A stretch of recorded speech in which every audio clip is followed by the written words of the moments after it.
1, 2, 3. Yeah, that's good.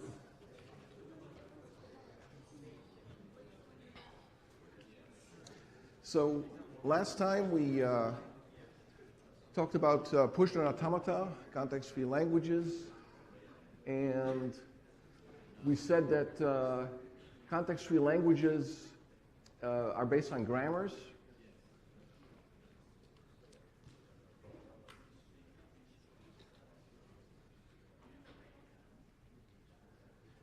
And so we're going to chapter 2 of the book, context-free grammars, context-free languages. We said that a grammar is a set of variables, a set of production rules, and a start symbol. And basically you can take the start symbol and create strings out of it that are made of terminal symbols only. And all such strings that you can make, beginning with the start symbol, are the strings of your language. And the language is context-free if and only if there's a context-free grammar that generates it. So we gave a lot of examples. We said that, for example, sigma star can be generated with a very simple grammar, SA, SB, or epsilon, where S is the start symbol. That can give rise to any symbols in any order, which makes all strings in sigma star. And then we said the set of palindromes that reads the same as backwards and forwards. Another simple grammar, S goes to ASA, or to BSB, or to A or to B. And all palindromes can be formed this way by shooting off an A and a B to the right, to the left simultaneously in lockstep. And so you get a palindrome at the end. Another example is the set of all well-balanced parentheses. Again, here's a context-free grammar. It's pretty short. It generates all possible ways of well-forming parentheses with proper nesting. And a set of all regular expressions taken as strings can be generated by a context-free grammar based on that. We talked about ambiguity. We said ambiguity is not great either in language or in programming or in speech. And whenever you have ambiguity, you should try to get rid of it or have a grammar that's not ambiguous. By the way, we'll take roll today, so put your name and computing ID signed. So ambiguity could be great in art or even in music, but not so good in formal languages. So language is ambiguous if and only if there's 2 or more ways to derive some particular string. Could be any string.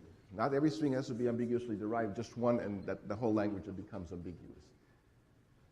So for example, the language is consisting only of the empty string. Epsilon can be derived using this grammar. S goes to SS or to epsilon, but there's lots of ways to derive epsilon in this grammar. In fact, an infinite number of ways. So this grammar is not just ambiguous, it's kind of infinitely ambiguous. Here's a much smaller grammar. S goes to epsilon, and that's it. And that generates the empty string as language. And that grammar is not ambiguous. It's a unique single way to generate the empty string there. So that's a simple example of how to get rid of ambiguity if you have an ambiguous grammar. Come up with a shorter grammar, or not necessarily short. The grammar may even be longer, but it will not be ambiguous if that's possible to do. Now, in general, it's not always possible to do that. We'll talk more about that in a second. L is the language A star, so here's one grammar, SS or A or epsilon. But that's ambiguous. Here's a grammar that's not ambiguous for the same language, A star. Well-balanced parentheses, that grammar was ambiguous because there's 2 ways or more to derive parentheses, open paren, close paren. Here's one way, here's another way. And 2 derivations are different if they have different form, if they have a different derivation tree. You think about a derivation as a tree, right? Just like when you parse a sentence in English into verb and adjective and different parts of speech, you have some sort of a parsing grammar tree, and same thing here. Here's an analogous grammar that generates still all well-balanced parentheses, but this one is not ambiguous. It's not completely obvious that this grammar generates the same language as that grammar, but you can prove it. Again, the way to prove 2 sets are the same, and languages are sets after all, to prove the 2 sets are the same, you show that one is a subset of the other, and the other is a subset of the first separately, and then that makes them equal. That's a general conclusion or result. Proof technique for equality of sets. So a grammar is ambiguous if some string in it has 2 non-isomorphic derivations. It turns out that, as we saw already, some context-free grammars are ambiguous. We've already seen several examples of that. But it gets a little worse than that. some context-free languages are inherently ambiguous.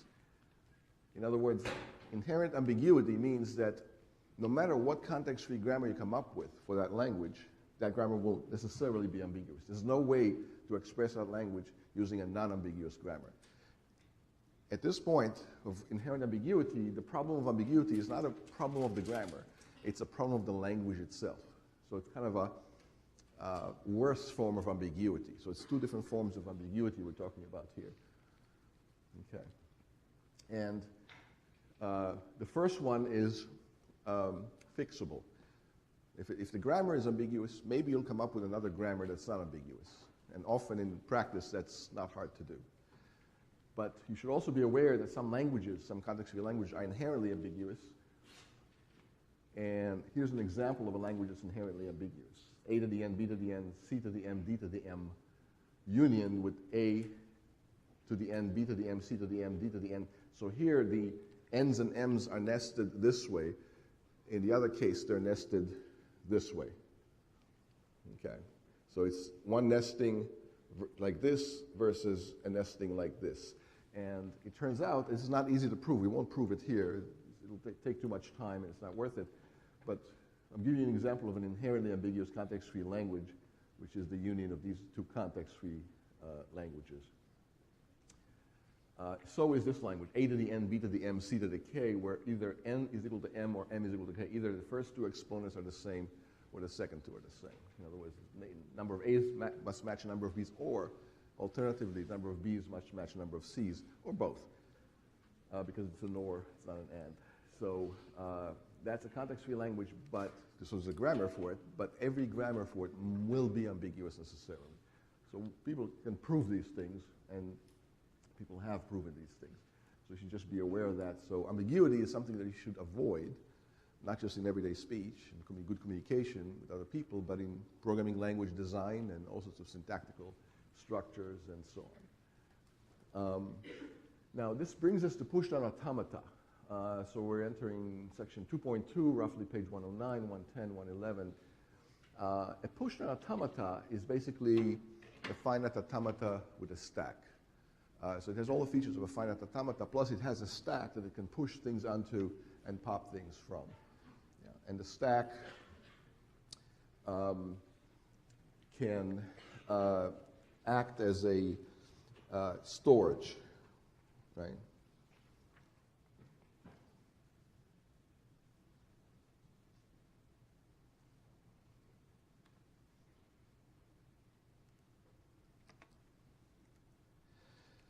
So it has a finite set of states, like a finite automata.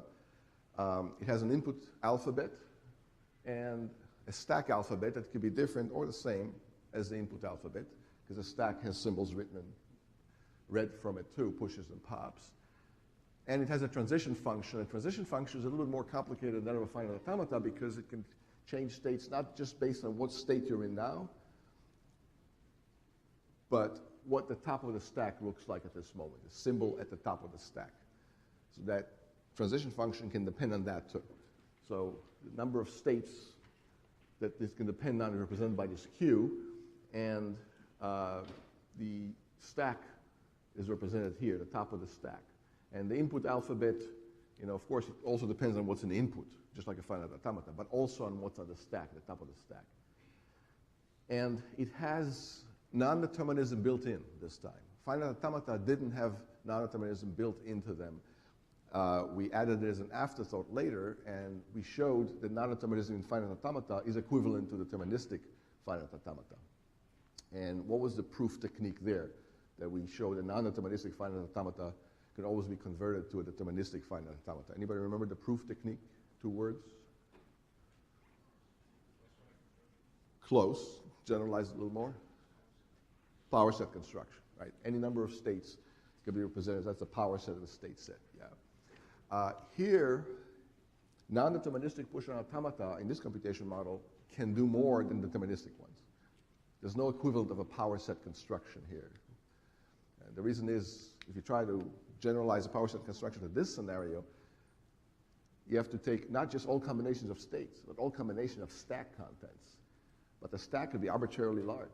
So there's no end to the number of possible states plus stack combinations, and the power set construction will never finish. And there'll be an infinite number of situations that it has to take care of, and it'll explode out of finiteness into infinity, so that's not good. And more formally, we'll give examples of languages that are non-deterministic context-free, but not deterministic context-free. They can be recognized by non-deterministic pushdown automata, but they cannot be recognized by any deterministic one. So this is why there's a power set construction here, or power set notation here. The result can be any one of a number of states and stack pushes and pop combinations at the top of the stack. So we're not going to a unique next state and push or pop. We're going to an arbitrary number, fixed, finite, but arbitrary number of pushes and pops non-deterministically.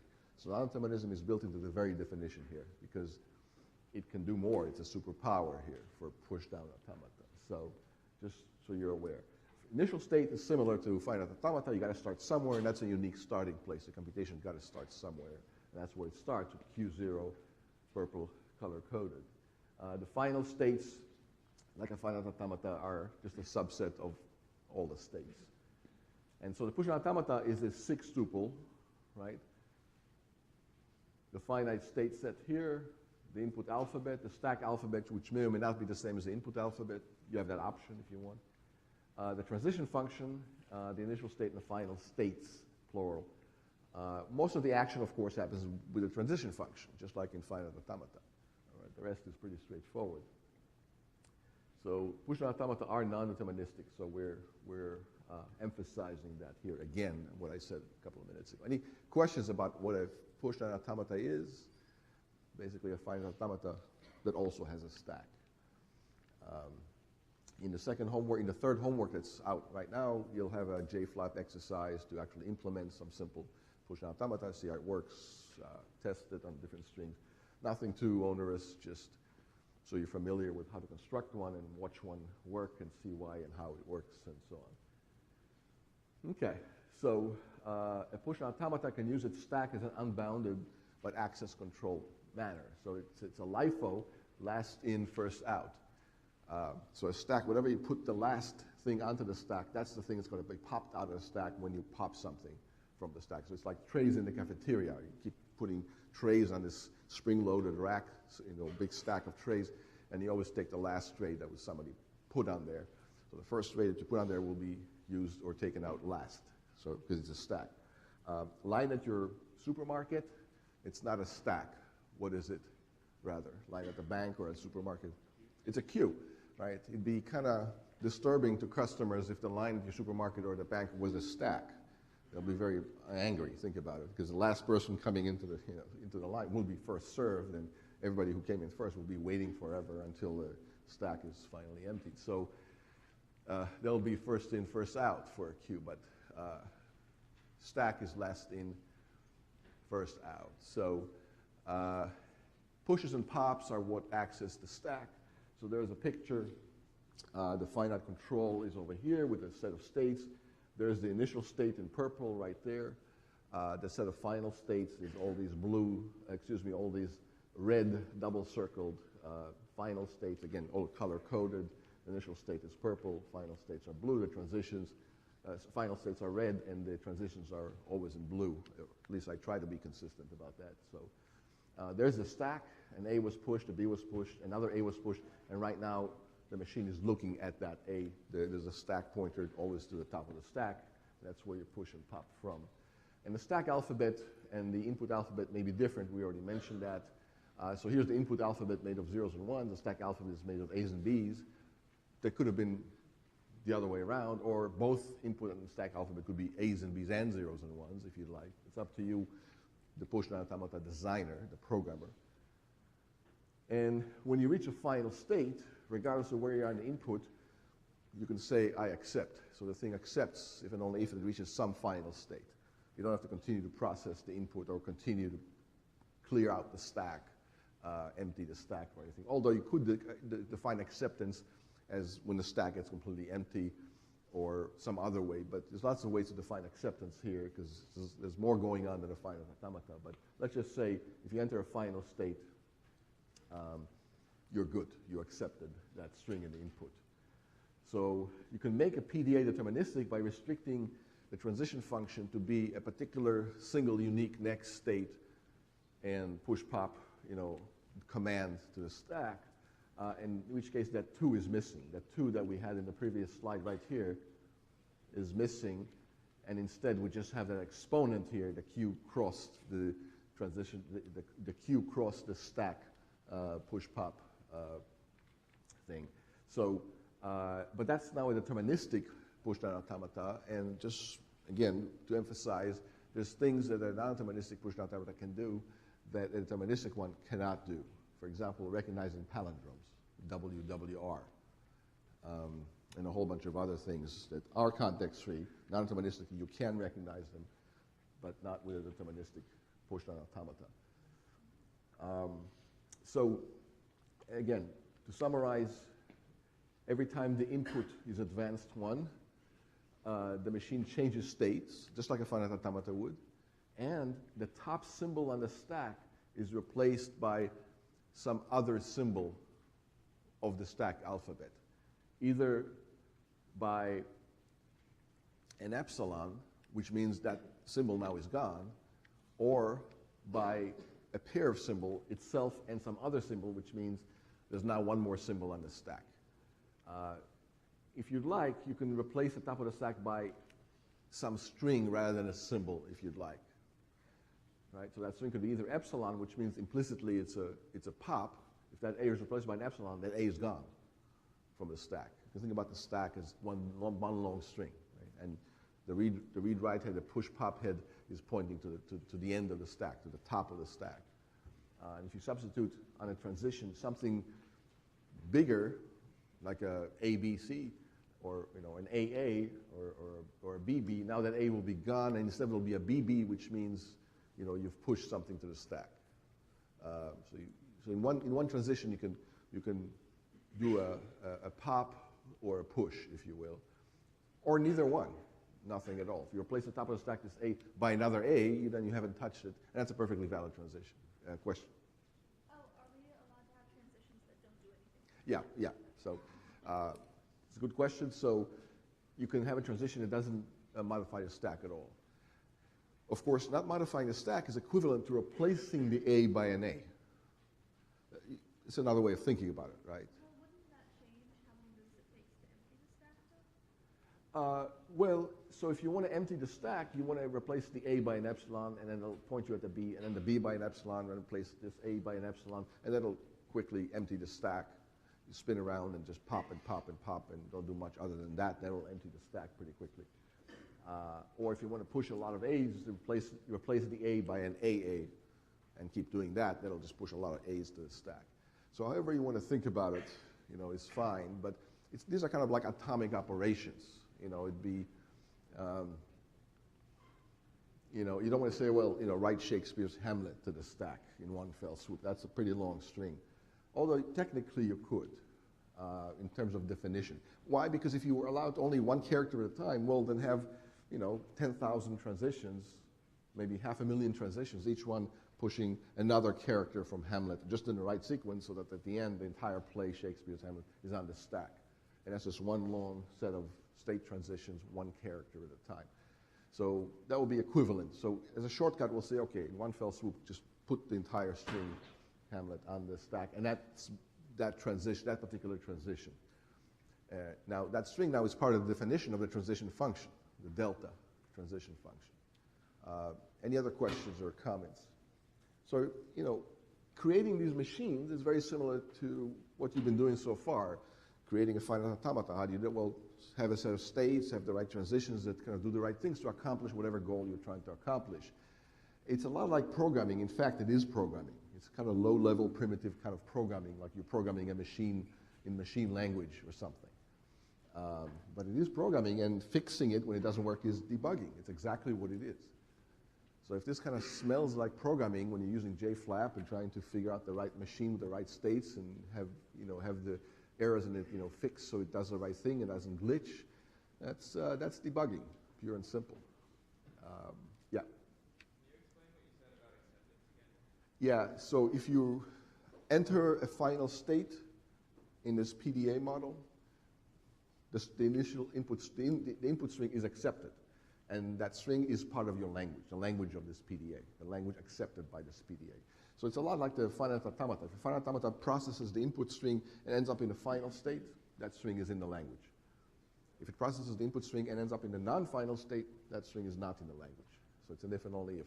Here, you don't necessarily have to exhaust the entire string if you don't want to. Why? Because it's equivalent to exhausting it. Let's say you're halfway down the string and you say, I accept. It meets my criteria for membership in the language. Well, what you can do then is have another machine that does that, plus right after he decides to accept, it doesn't quite accept right there and then, but goes over here to some other side state that then just flushes the rest of the input, and maybe even flushes the stack if you want, and then accepts. So all these modes of acceptance by empty stack, by final state, by flushing the input and having a final state, they're all equivalent.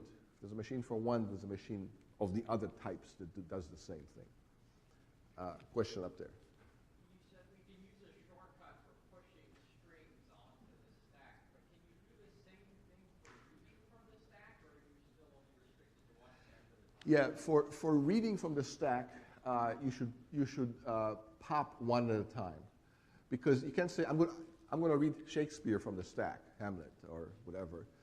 Because it may or may not be there, and then if it's not there, then what did that mean by saying I'm going to read Shakespeare's Hamlet? So say I'm going to read an A, or read something from the stack and see if it's an A, rather. And then if it's an A, I'll do something. If it's a B, I'll do something else, and so on and so on. So eventually, you can encode all of Shakespeare's Hamlet in these kind of transitions, and you'll have a lot of these transitions, but it'll still be a finite state set of transitions. Delta, the transition function, will be defined finitely. You'll have a finite number of if-then-else kind of, transitions going on, and it'll eventually do the right thing. So to push for convenience of programming, let's say you can push a fixed string, not just a character. For pop, let's just take it one character at a time so there's no confusion. But again, this is not a fundamental inherent restriction or difference. You can always do one if you do the other and vice versa. You can always handle large strings at a time in terms of pushes. And if you prefer, you can do one character at a time, for convenience or whatever works, basically. When it comes to these automata, when you program them, you don't have to worry too much about efficiency and elegance and, like you do in programming languages. But even in programming languages, you don't really technically have to worry about how the code looks as long as it works. Now, this is technically in theory.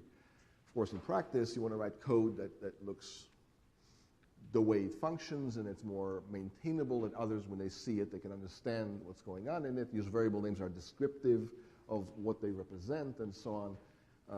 So if somebody's name is represented in a piece of code, you don't want to call it X or Z. You want to call it employee underscore name or something more explicit.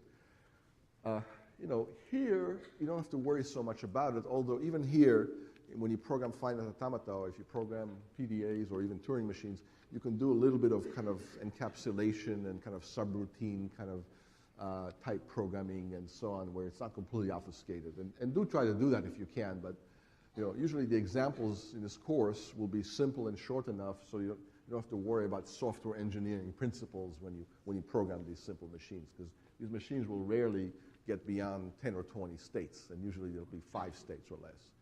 So, that's not usually an issue. Okay, any other questions so far?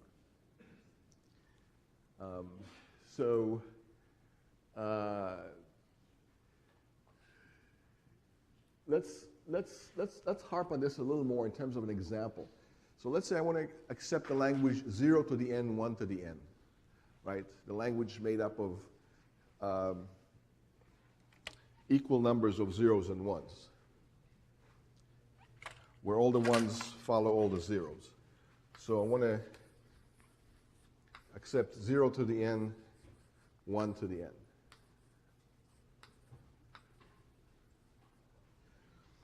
How do I accept this language? And by the way, this language is not regular, so a finite automata cannot accept this language.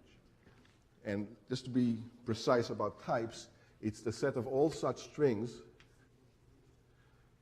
such that n is bigger or equal to 0. I'm just putting in parentheses, in braces, so that technically it looks like a language. It's not just one big string. It's all strings of this form. All right. A finite automata cannot do this. It's not a regular language. We will prove it's not a regular language soon enough. Maybe not today, but for sure next time. If we're quick about it, we'll get to it today. It's called the pumping theorem, proving that such a thing is not a context-free language. Excuse me, not a regular language, but rather a context-free language. Okay, but it is context-free. So how will a PDA, a pushdown automata, with a stack, recognize this language 0 to the n, 1 to the n? How would it do it? There's lots of ways to do it. It's not a trick question. It's, name some straightforward method. Yeah. Okay, so we have one state, we've got our stack. Mm-hmm. If it's a 0, then our transition is to go back to the same state and push a 0 into the stack. If it's a 1, our transition is to pop a 0 off the stack and go back to the same state. Yeah. So basically, you use the stack as a counter. Every time you see a 0 in the input, you push that 0 to the stack. So the stack alphabet here is the same as the input alphabet, 0s and 1s. So you see a 0 in the input, you push it to the stack. See another 0, you push that to the stack. So the stack keeps growing proportional to the number of 0s that you've seen in the input. Now when you see a 1 in the input, you change your mode, go to a different state, and instead of pushing, pop a 0 from the stack every time you see a 1. So you see a 1, you pop a 0 from the stack. You see another one, you pop a 0 from the stack. In other words, you're canceling the 0s in the stack against the 1s in the input, 1 to 1, pairwise. If you run out of 1s in the input at the same time that you ran out of 0s in the stack that are already pushed there, you win. You can declare victory and accept that string, and you have a string on your hands that is of this form, equal numbers of 0s, the same as the number of 1s. Of course, you have to make sure there's no extra 1s in input and no 0s on the stack, or extra 0s on the stack and not enough 1s in the input. If either one of those conditions occur, what do? Too many 0s or too many 1s. Don't accept. Go to some reject state, stay there, don't do anything else, and you're not accepting that string, and that string is not in the language of that PDA. So that PDA, its language will be exactly this set of strings, equal numbers of 0s as 1s, where all the 0s precede all the 1s. How many get this strategy? It's pretty straightforward, right? Nothing too deep about that. Questions about that? So that's a straightforward example of how a pushdown automata operates. And you can recognize lots of other languages like that. What if I have a language that looks like palindromes? So I have a language that looks like WWR. And let's put a dollar sign here in between so you know where one begins and one ends. One half of the palindrome begins and one ends. I'm going to mark that middle right here. So all strings of the form WWR where W is any other string in sigma star. I'm writing it in bold so that those in the back can see it better. Okay? Might as well put the braces on it just to make sure that the type is set very explicitly here. Hate making type errors. Okay, so how would you recognize strings of this form W $WR reversed? Yeah.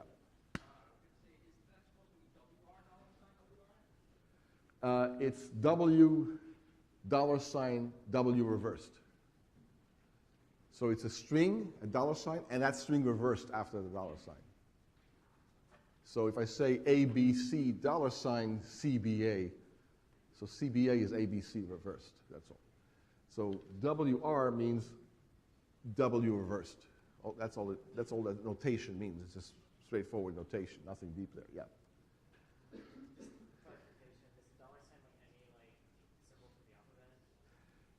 So the dollar sign, let's say it's in the alphabet sigma. Excuse me. So that's a good point. So let's say, okay, I'm glad we're splitting this hair because let's call it this. So W is in A, comma B star. So So sigma is A comma B. Okay, and $ is an extra symbol in the alphabet. So technically, sigma is an A, a B, and a $. 3 characters, okay. So the $, sure, it's in the alphabet. It's got to be. Any character in any string, by definition, is in the alphabet. Otherwise, it wouldn't be that string at all. But I wanted palindromes over A's and B's and not over $. $. Is just a demarcation point, the midpoint of the palindrome, and I'm explicitly entering it into the string to make your job easier to recognize such strings. Okay. Anybody want to explain how a machine would work, a pushdown automata would work that recognizes this language W, $WR? Let's try to have other people participate besides the same 4 people. It keeps impressing me, and I appreciate that. That's great. But I want more people in the room to participate. I hate to put anybody in the spot by calling on them, but you know, if the same 4 people keep answering every question, that you won't have a chance to feel the rush when you raise your hand and be a hero because you're asking a question or answering a question that everybody else could benefit from. So that's a good thing to do. Yeah. So when you get like an A or B, it like cycles on like the first state, and you push the input onto the stack, Mm-hmm. and then when you hit the $, you go to the next state, and when you get an A or B, you pop off the stack, and you keep cycling on that state until the stack is. Yeah, so here's a stack. Let's say you see a string of the form AAB $BAA. Right, it's getting kind of small, but so you push the W onto the stack, 1 character at a time. So you keep processing the input, pushing these characters onto the stack, A, and B, and so on. When you hit the $, what do you do? Yeah. Oh, I see. Okay, good point. Thank you. So I'll write this string over here. So the input string is A, B, $B, A. Better? Okay. Is it too small, by the way? Oh, good. Okay, good. I'm glad we have these lights. Otherwise, we won't be able to see it at all. Okay, so you see the AAB, you push it on the stack. So on the stack, this is in reverse order, right? So the first A is first, second A is next, third B is last. So the last character seen is the first one on the stack. Remember, that's exactly what a stack is, kind of a reverse order. Last in, first in, last out. Right, LIFO. So once you push the A, B onto the stack, you see a $, you go into a second mode, then instead of pushing stuff onto the stack, it pops things off the stack, matching against the input characters. So now it's going to expect to see in the input the B and the A kind of reverse order, but the stack will assist you in that because the B and the A are in reverse order on the stack by nature of how a stack operates. So process the B in the input against the B in the stack. If they match, you're good. Pop the B in the stack. Then match the next one, A, against the A in the stack, and the next one, A, against the A in the stack. Pop them as you go. So you're essentially confirming and verifying that the second string past the $ is the reverse of the first string that preceded the $. That it is a palindrome, in fact. How many get this strategy? It's pretty straightforward, right? Nothing too deep going on here other than checking characters against characters, making sure that they match. And you store all the characters away on the stack to begin with. When you see the $, you then start the checking state phase, process of the algorithm. Question? So how do you exactly perform the comparison? Are you just reading from the stack? If you are, then aren't you also copying at the same time? Well, so the transition function, remember, it takes you from a state and an input symbol and a stack element into some other state and replace the stack by whatever that is. So It's a cross product of all possible states, all possible input symbols, and all possible stack top characters. And so when you're in this you're in this popping phase, which is this Q, in one of those states, Q, and if this symbol here in the input matches this symbol here in the stack, you keep replacing that symbol with an empty string, with an epsilon, because they do match, and you keep staying in this set of transitions that keep matching and popping and matching and popping. As long as they match, you keep popping, and you're good. And if you finish processing the stack, when you finish processing the input, and everything matched in pairs, you know you got a palindrome on your hands, and then you can go into an accepting state. So you just code it all into the transition function. It's only going to be a few states, maybe 3 states or so. This whole PDA. How many get that? It'll be about 2 or 3 states, let's say, at most. Okay. Any questions about that? So now we're hacking out. We're hacking PDAs, right? Just like we hacked, finite automata using JFlap and examples from finite automata portion of the course over the last couple of weeks. Now we're kind of grinding out PDAs and making them do the right things by, constructing the transitions to make the right things happen. This is programming, basically. This is primitive programming, but programming nevertheless. Yeah.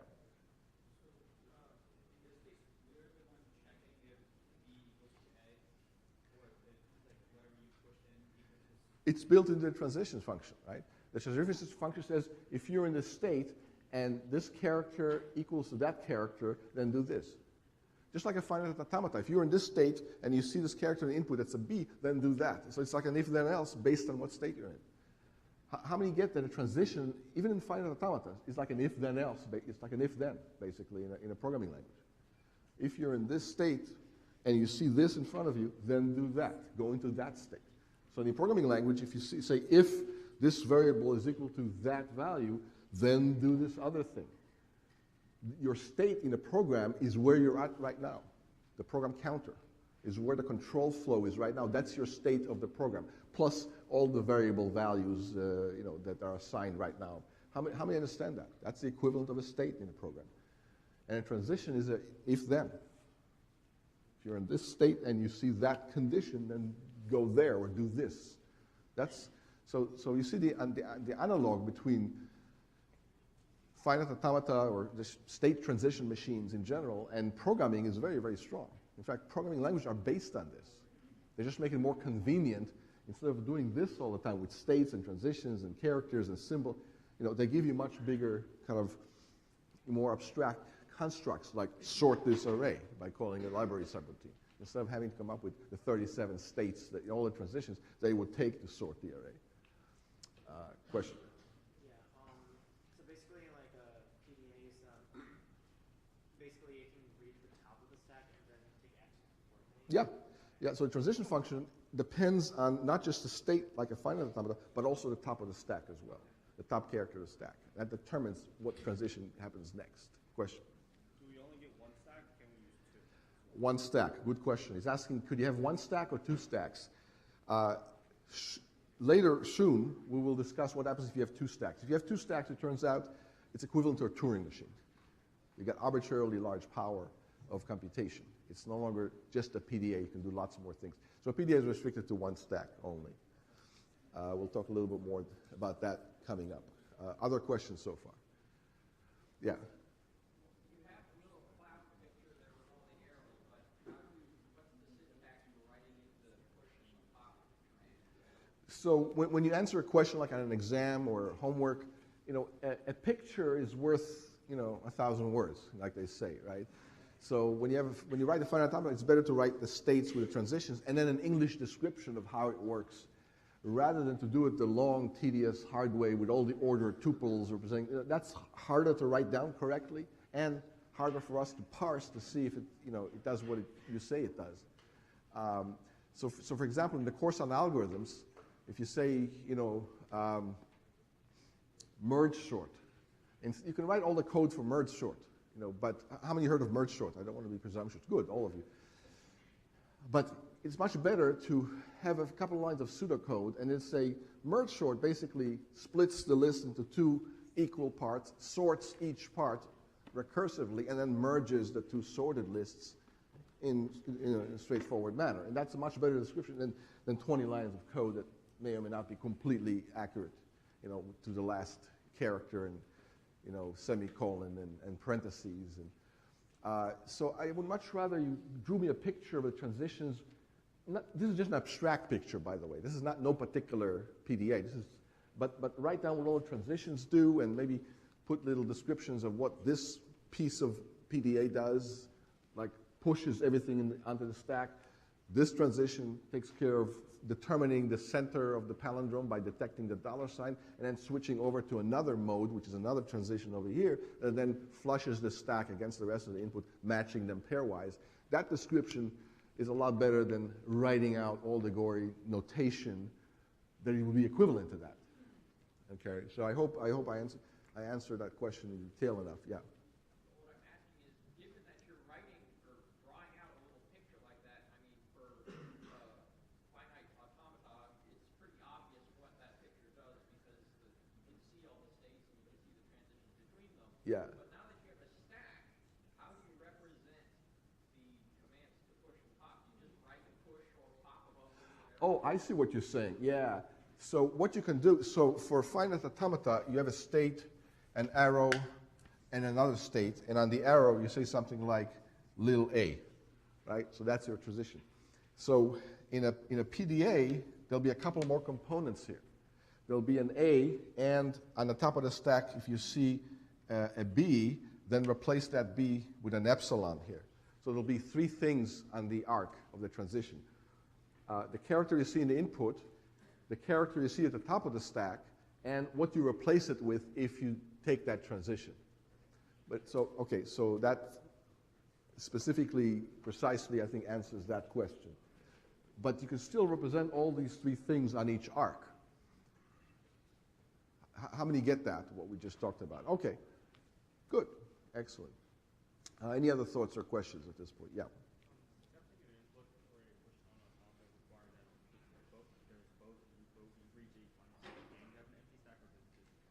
Let's just say acceptance by final state, never mind empty stack. You can define acceptance by empty stack instead. You can say whenever you flush the stack completely, by definition that's acceptance. That's an alternate way of defining acceptance for PDAs.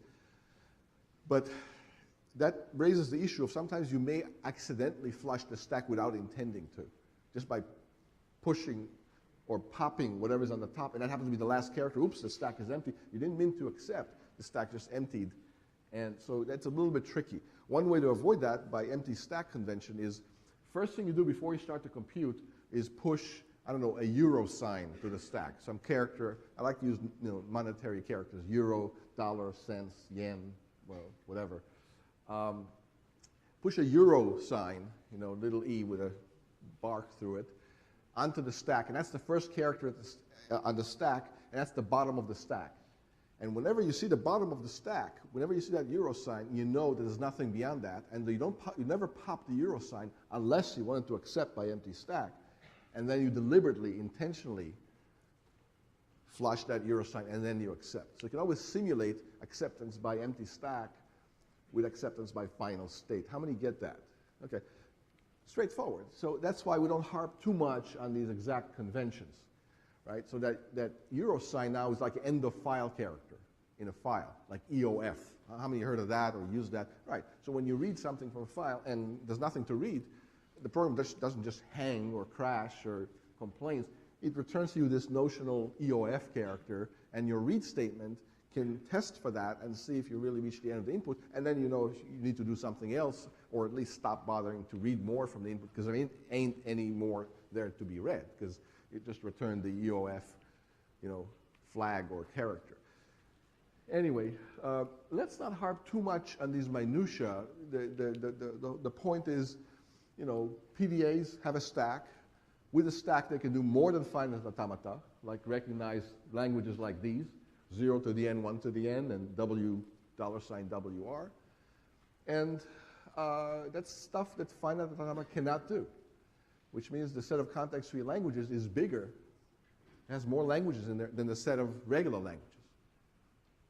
The set of regular languages is a subset of the set of context-free languages. Question, is a regular language context-free always, sometimes, or never? How many say regular language is never a context-free language? How many say regular language sometimes is a context-free language, sometimes not? All right, we got some votes there. How many say a regular language is always context-free? Okay. The majority, I think, said the latter. The regular language is always context-free. Anybody want to argue one way or the other? Like, why is a regular language always a context-free, maybe? Why do you say that? Why is that true, maybe? So what's a regular language? Something can be accepted by a finite automata. What's a context-free language? Something can be accepted by a pushdown automata. A pushdown automata is a finite automata with a stack. You can use a pushdown automata and just not use the stack. Yeah, so if you use a pushdown automata to recognize it, just never use your stack. At this point, you can do everything a finite automata can do, and you don't use this extra superpower of a stack. It's like Clark Kent, disguised as a normal reporter for the, Daily Planet. He just functions like one of us, and he doesn't fly or lifts heavy things. So Superman can simulate a human.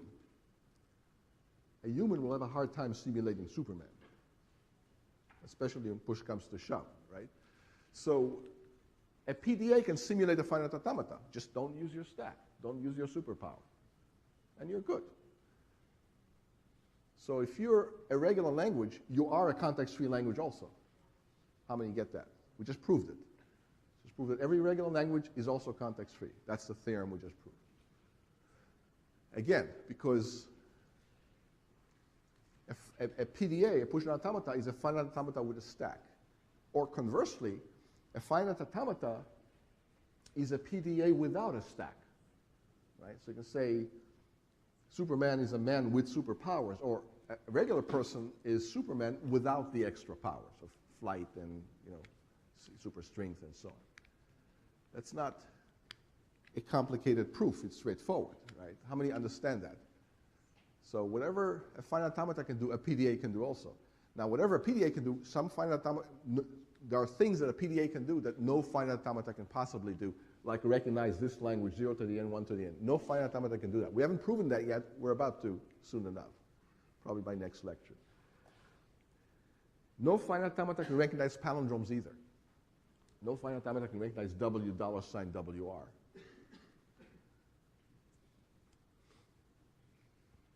Now, let's talk about this dollar sign here.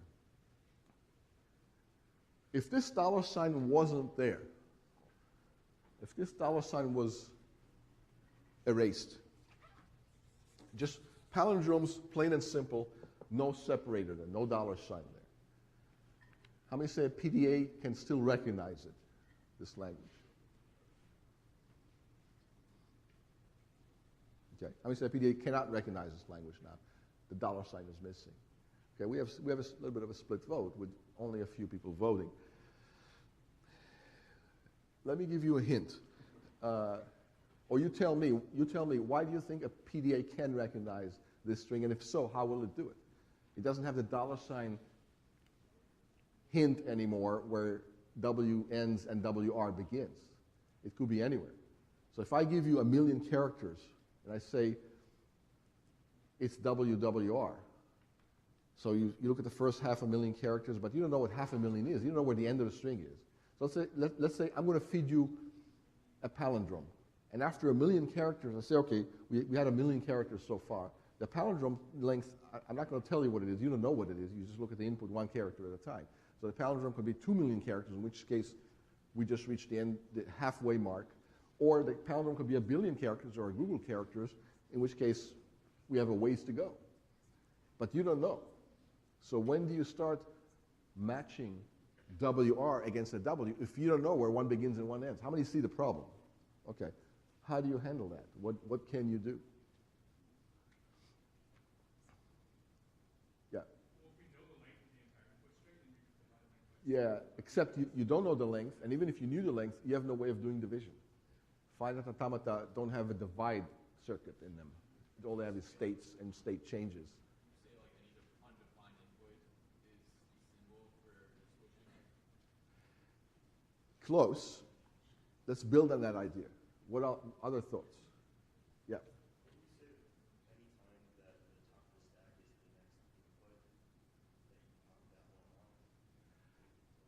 But what if there's more and more and more input and you shouldn't have popped those because now you lost everything you pop, you kind of lose. You don't have nowhere else to store it. I'll give you all a hint. Non-determinism, one word, non-determinism. Remember I said earlier that non-determinism is essential in PDAs. There are languages that can be recognized by non-deterministic PDA that cannot be recognized by any deterministic PDA, and this is one of them, WWR. So using the idea of non-determinism, how will you recognize WWR? Yeah. Instead of having a character to switch states, you just switch to your other state every time. Yeah. Instead of waiting for the dollar sign to appear and then do it like you did in the deterministic case, assume it's there all the time. Every time you read another character, non-deterministically, either decide that it's the middle of the input or not the middle of the input yet, and either stay in this pushing phase or start the popping, checking phase along two different branches of the computation. And if there's a way to actually get to an acceptance state, you'll know you've seen a WWR without knowing exactly where the middle was, because you guessed all possible places for the middle to be. At any moment, you non-deterministically guessed where the middle is and branched accordingly. How many get this strategy? It's subtle, but it works, actually, because what's the definition of non-deterministic acceptance? If there is a way to get to a final state, you're good. It doesn't matter what all the non-ways not to get to final states were. It's like the venture capitalism model of computation. You fund a whole bunch of different ventures, and if one of them succeeds and becomes Google or Facebook, you're good. It doesn't matter that the other 19 things failed, right? It's the cost of doing business. It's pretty effective, right? Strategy, yeah. Does each branch of the machine have its own stack? So, very good question. He's asking, does each branch of the machine have its own stack? The short answer is, yeah. So it's not like there's multiple stacks simultaneously. Each branch of the computation continues with its own copy of the stack that it can independently manipulate apart from all the other branches. It's like the universe bifurcating into two parallel universes. In one universe, you do X. In one universe, you do Y. And each universe now has its own baggage associated with X versus Y decision. Right? And the two cannot interact across the two universes, but each one has a separate kind of independent existence at this point. Right? That's what non-determinism is, basically. It's like massive parallelism, like abstract, unbounded parallelism. You can keep doing this and for free, essentially. There's no efficiency cost to doing this. You don't have to pay extra for all these other stacks. Just like in the finite automata, non-deterministically branches, now you have two copies of the finite automata. Each one's in a different state, and each one accesses the input independently of all the other copies, and as long as one of them succeeds and enters the final state, you're good. So this is that plus a stack along each branch, and each stack is different than all the other stacks. But when you bifurcate, they both get the same copy of the same stack at that moment, and each one can then manipulate its own stack independently of the other threads of the computation, of this non-deterministic computation. How many understand this notion? It's fundamental. You need to understand non-determinism very, very strongly. Wrap your minds very tightly around this notion of non-determinism, because it'll come back again and again in this course. We'll never see the end of it in this course. We'll mention it, many times, including in Turing machines and NP-Completeness. All of NP-Completeness is based on non-determinism, actually. And we'll spend several lectures on that. Yeah? How is having a second stack more powerful than being able to duplicate stacks arbitrarily using non-determinism? Yeah, because non-determinism, each thread still has one stack, not two. Right? So if your alter ego in this parallel universe is a billionaire, it doesn't do you any good in this reality. It can't send you the money across the universe, boundary. See what I'm saying? So it's not like there's many, many stacks at the same time in the same thread of the computation. Right? It's a subtle difference, but a very important one. I hope that answered it rather than confused it even more. Yeah. Could you perhaps optimize the strategy by, instead of saying you bifurcate after every character, you could bifurcate it only after you found that the current top stack value is equal to the input? Well, but if the top stack is equal to the input, it doesn't mean it's the middle of the string, right? There could be many other characters that beyond that that are still part of the first W. Right, but I'm saying like so you would branch off into two different places. You would branch off into a place where you keep on like. Oh, I see what you're saying. Yeah, you can branch only if the top of the stack is equal to the input character, which means then it has a chance to be a palindrome. Because if they're not equal, it ain't going to be a palindrome. Yeah, but that could happen a lot too. So yes, it's a very good strategy for reducing the number of times you may have to bifurcate somewhat, but not down to 0. Yeah. Okay, good, yeah. It's a nice optimization, yeah. He's saying don't just branch blindly all the time. Branch only when it makes sense to branch, that there's a chance it'll get you to a final state and not just be not equal to a palindrome right now because the input character is not equal to the top of the stack. So there's no chance of it being a palindrome, so you might as well just stop right there and don't take that branch. Just keep pushing, don't start popping as an alternate thread. How many understand what we just talked about? Good, it's a nice optimization, but it's not going to save you from some non-determinism and the fact that this is still a non-deterministic context-free language only recognizable by non-deterministic pushdown automata. Now, just because something can be done non-deterministically doesn't automatically mean it can't be done non-deterministically. Excuse me, that it can be done deterministically only. This one happens to be one of those, that it can be done non-deterministically but cannot be done deterministically. And that's something you need to prove. We haven't proven that it cannot be done deterministically. It just happens to be true. The proof is not easy. So again, it's like saying, you know, just because Superman can do something doesn't mean you can't. You know, Superman can take his dog for a walk in the park. You can do that too, okay? But Superman can also fly, you know, to Mars at the speed of light, and you can't do that. You know, even with a spaceship, it would be hard. So just because a non-deterministic machine can do something doesn't mean that no deterministic machine can do it. Maybe it can, maybe it can't. Maybe it's a superpower, maybe it isn't. Okay, how many get that? So keep that in mind. You know, it's subtle. Yeah. For this example, though, if you had an input that was in odd number range, can't you not optimize it because in the case of like the dollar sign, that's not going to be replicated anywhere in the Yeah, a good point. So she's saying if the input is odd length input, it ain't going to be one of these strings, because these strings are necessarily even. W is whatever length it is, but WR is the same length as W, and WWR is an even length string. So if the string is odd length, it ain't going to be one of those, and you can just reject it whether it looks like a palindrome or doesn't. Some odd length strings are palindromes, like ABA, for example. But they're excluded from this language by the way we define the language as a WWR. If we define it as a different definition, if we said it's W such that W is equal to WR, then ABA will be one of those. Okay? But with respect to oddness or evenness of length, it's hard for the PDA to tell if the string is even or odd without processing the whole string first, because he doesn't know where it would end. He doesn't know if it ends in 2 more characters or a googolplex more characters, because he just looks at the input character right there where the read head is on the input. It doesn't see what's way beyond that. Computations are local. They're not global. Even in your programs, the program only does local operations. How many understand that? You know, let me elaborate.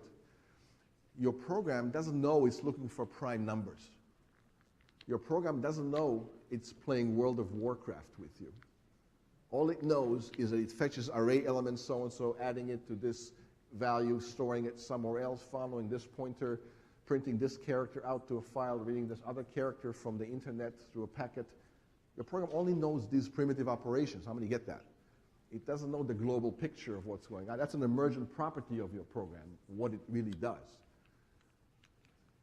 So computations, all computations are just local in nature, made of very primitive atomic operations that by themselves don't make much sense and don't seem like anything useful, except you take trillions of them in combination and you got a web browser on your hands, or a compiler, or a video game, or iPhone OS 11, you know. It's just, 100 million lines of code, each one that doesn't do much. Together, it does a lot. But the whole universe is like this, right? If you take one carbon atom and put him next to this hydrogen atom and next to this oxygen atom and this combination and make a few copies of it here and there, it doesn't sound like much. But do it 10 to the 22 times, and you got a human being. Okay?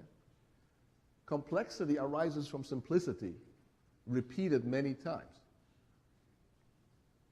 How many get that? It's very subtle. It's a very ubiquitous concept. It's true about all of reality, and it's true about computations. So the PDA, the finite automata, the Turing machine, they can't see the big picture. They're looking for primes. All they do is look at a single character at a time, change a single state at a time, and just go along their merry ways. And before you know it, this Turing machine is playing Second Life with you, with all the graphics that it entails. Okay? Keep that in mind. And so when you program these things, you can say, oh, tell me if it's Shakespeare's Hamlet, or if it, even if the length is even or odd. You have to do it the hard way with atomic operations. Okay? But once you do enough of these operations, you can call them as subroutines, just like in a programming environment, and then you don't have to do everything from scratch every time. You can say, call me a sort routine to sort this array, or invoke some fast Fourier transform subroutine, or compute me a cosine or a tangent of this angle, or whatever, and same thing with PDAs, or finite automata or Turing machines. You can compose them using sort of subroutine conventions, and then you can start building up from there. You don't have to do it from scratch every time. Right? Question? Well, I mean, isn't the whole whether a program knows or doesn't know what it's doing sort of a semantic argument? Because if you think about it, here we are humans, our neurons don't know what they're doing. They're just doing little electrical calculations, but on the whole, our minds... Sure. On the whole, we have emergent property from all these trillions of neuron firings. That's called consciousness, right? Or personality, or self-awareness. Oh, but now we're getting at the philosophical grounds, right? Some people say these things aren't possibly a combination of little tiny atomic, trivial things. It's something like a soul, right? And we can start arguing about that ad nauseum. If this was a philosophy course, I'd be happy to do that. But right now, let's get back to finite automata and pushdown automata, so you can finish assignment number 3 that's now outstanding. Any other thoughts so far about any of this?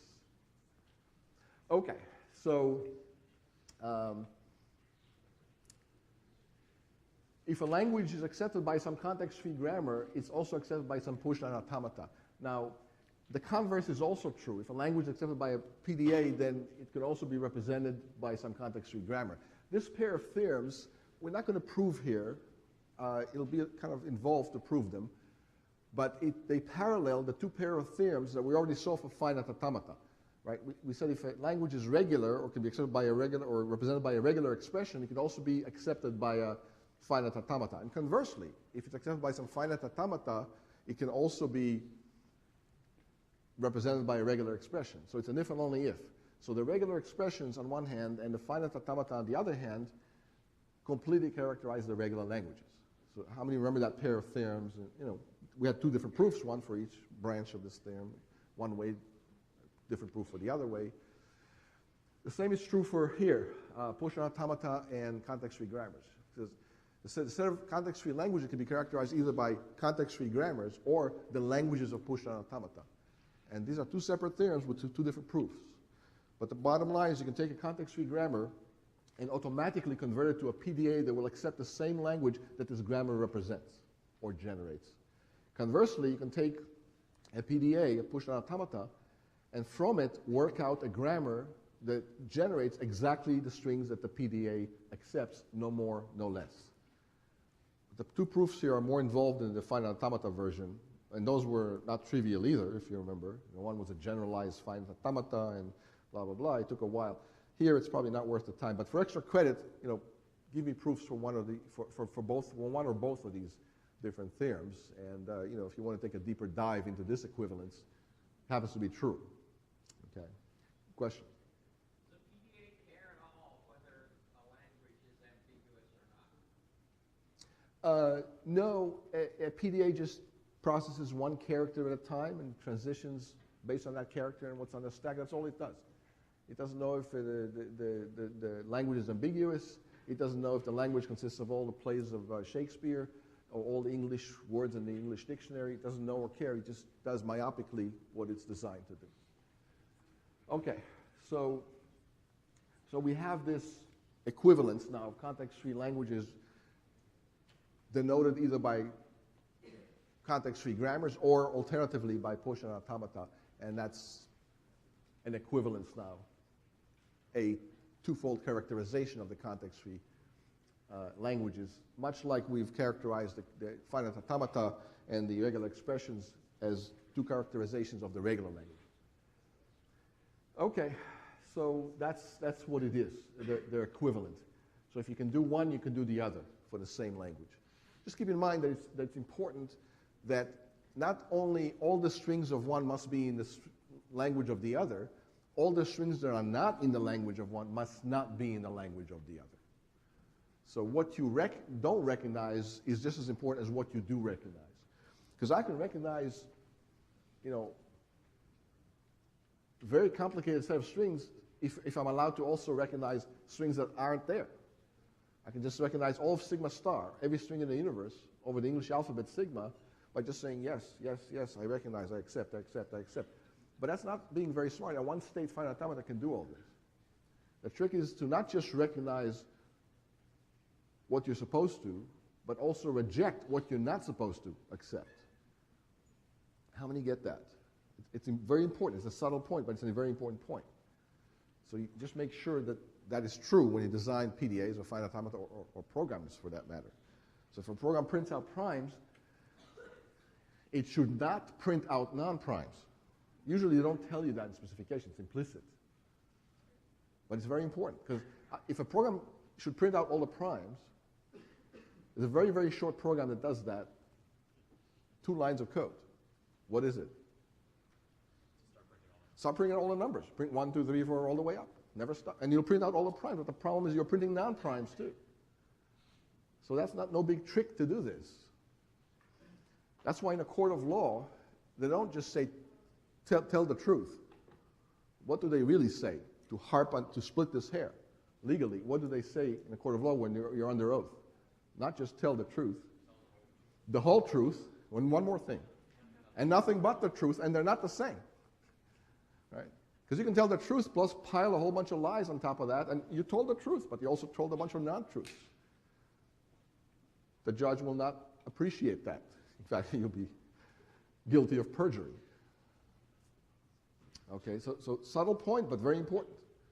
And in the legal world, they even split that hair just so you don't mess with that,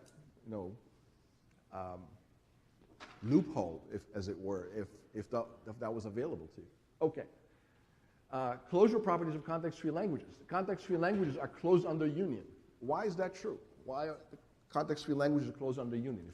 If you have a context-free language and another context-free language, take the union of these two sets, these two languages, the result will also be context-free. It won't be some non-context-free language, and there's plenty of those.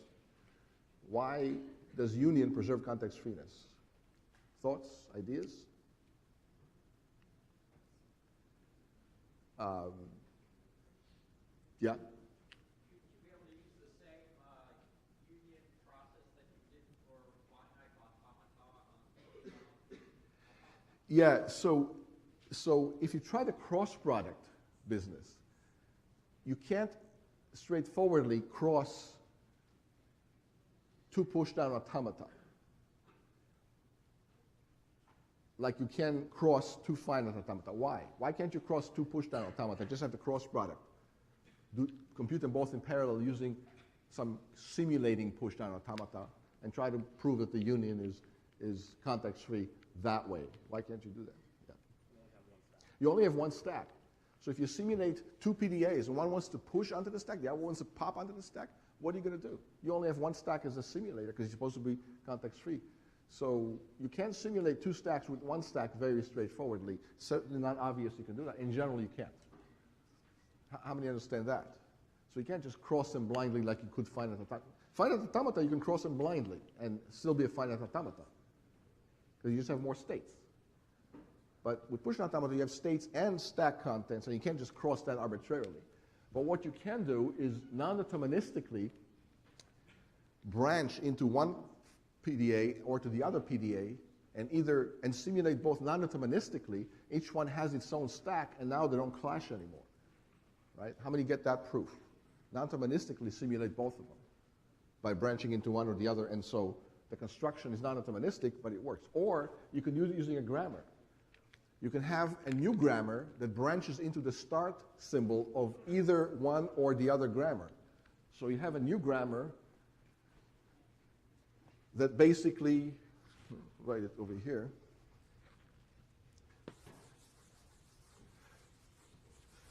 So if you have one grammar, G1, that has an S in it that goes somewhere, called S1, and you have a separate grammar, G2, where you have an S2 going somewhere else, you have a new grammar, G prime, that goes to either S1 or S2, and it goes either to this grammar or to that grammar, and whatever those generate, this grammar will generate the union of all these things that these two grammars generate, and the rest of the productions remain the same. How many get this? Good. That's a lot of you. Just make sure that the variable names of these two grammars don't clash. They don't duplicate each other. You can always rename the variables so you can do that. All right, so we'll talk more about closure properties next time. There's plenty of them, and they'll come fast and furious.